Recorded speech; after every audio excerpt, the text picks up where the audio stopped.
जहां आम लोग जन्मदिन को समारोह और जश्न में मनाते हैं, वहीं किसान नेता रविकांत तुपकर ने 13 मई को अपने जन्मदिन को एक आंदोलन का रूप देने का फैसला किया है। कई बैनर, गुलदस्ता या इवेंट नहीं, बल्कि तुपकर इस दिन अपने घर के आंगन में परिवार सहित उपवास करेंगे, किसानों के हक के लिए। तुपकर ने स्पष्ट कहा है कि वर्तमान समय में किसान आत्महत्या, कर्ज भार और पीक बीमा जैसे गंभीर संकटों से जूझ रहे हैं। ऐसे में जश्न मनाना अनुचित होगा। उन्होंने अपील की है कि उनके समर्थक कोई भेंट या स्वागत न करें, बल्कि आंदोलन को समर्थन देकर वास्तविक सम्मान दें। इस उपवास का उद्देश्य सरकार का ध्यान किसानों की ज्वलंत समस्याओं पर केंद्रित करना है। चुनावी वादों के तहत कर्ज माफी को लागू करें, पीक बीमा की राशि तुरंत खातों में जमा की जाए, सोयाबीन कपास को उचित भाव मिले, बैंकों द्वारा की जा रही जबरन वसूली बंद हो। इसके साथ ही रविकांत तुपकर और उनका परिवार शहीद जवानों और सीमा पर जान गंवाने वाले नागरिकों को श्रद्धांजलि देने के लिए भी उपवास करेंगे। ये उपवास सुबह 9 बजे से रात 9 बजे तक चलेगा और तुपकर अपने कार्यकर्ताओं से आंगन में ही मिलेंगे। नमस्कार, मी रविकांत तुपकर। माझ्या सर्व हितचिंतक चाहत्यांना व चळवळीवर प्रेम करणाऱ्या सर्व मंडळीला माझी विनंती आहे। दिनांक 13 मेला माझा जन्मदिवस असतो। या जन्मदिवसाच्या निमित्ताने प्रचंड मोठ्या संख्येने आपण मला शुभेच्छा देण्यासाठी, भेटण्यासाठी बुलढाण्याच्या हेल्पलाईन सेंटरला येत असता। खरं तर वाढदिवस करणं, जन्मदिवस करणं हे मुळातच सुरुवातीपासून माझ्या स्वभावात नाहीये। मी कुठल्याही वाढदिवसाला कधी इव्हेंट करत नाही, कुठली बॅनरबाजी करत नाही, कुठली पोस्टरबाजी करत नाही, हे माझ्या तत्वात बसत नाही। पण कार्यकर्त्यांचे किंवा चाहत्यांच्या ज्या भावना असतात त्याचा आदर करणं हे माझं काम आहे। पण आता परवा दिवशी 13 मेला जो माझा जन्मदिवस आहे, हा जन्मदिवस अजिबात साजरा करायचा नाही असं मी ठरवलेलं आहे। या जन्मदिवसाच्या निमित्तानं कुठेही चाहत्यांनी बॅनरबाजी, पोस्टरबाजी, सोहळे, कार्यक्रम करू नयेत अशी माझी तुम्हाला विनंती आहे। या जन्मदिवसाच्या दिवशी मी एक संकल्प केलेला आहे।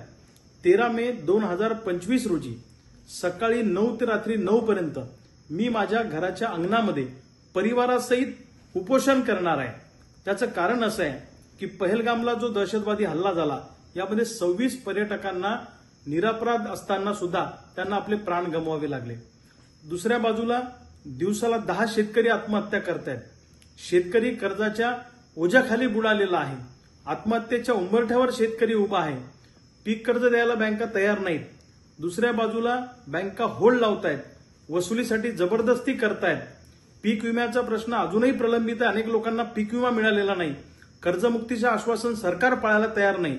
या शेतकऱ्यांच्या मागण्या घेऊन आणि शेतकऱ्यांप्रती कृतज्ञता व्यक्त करण्यासाठी, जे आपले लोक शहीद झाले त्यांच्याप्रती आदरांजली वाहण्यासाठी मी 1 दिवसाचं परिवारासहित उपोषण करणार आहे। 13 मे 2025 ला सकाळी 9 ते रात्री 9 पर्यंत मी माझ्या घराच्या दारामध्ये उपोषणाला बसणार आहे परिवारासहित। आपल्या सगळ्यांना विनंती आहे की आपण दरवर्षी भेटायला येतच असता, परंतु यावेळी कुठलाही पुष्पगुच्छ, भेटवस्तू आणू नका। भेटायला या, आंदोलनाला पाठिंबा द्यायला जरूर या। त्याच्याबद्दल माझं काही म्हणणं नाही। मी तुमच्या सगळ्यांच्या भावनांचा आदर करतो, परंतु या शेतकऱ्यांच्या लढाईला पाठबळ देणं हे तुमचं, आमचं सगळ्यांचं काम आहे। म्हणून 13 तारखेला भेटायला येताना फक्त पाठिंबा देण्यासाठी आणि उपोषणात सहभागी होण्यासाठी या। आपण कुठलाही वाढदिवसाचा इव्हेंट आणि उत्सव करणार नाही, याची सर्वांनी काळजी घ्यायची आहे। बुल्ढाना से न्यूज फर्स्ट के लिए वसीम शेख, अनवर की रिपोर्ट। हमारा हर शब्द समाज की आवाज, हमारी हर पहल निष्पक्षता का कदम। आपकी हर समस्या में आपसे पहले दिखेंगे हम हैं न्यूज फर्स्ट। ईश्वर का सच, हमारा साहस और आपका विश्वास। सच, साहस और विश्वास।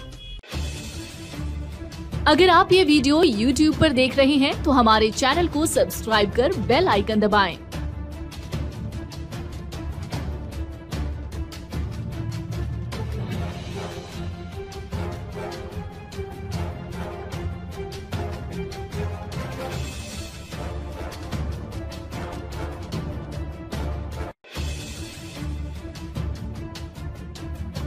और Facebook पर देख रहे हैं तो हमारे पेज को लाइक करें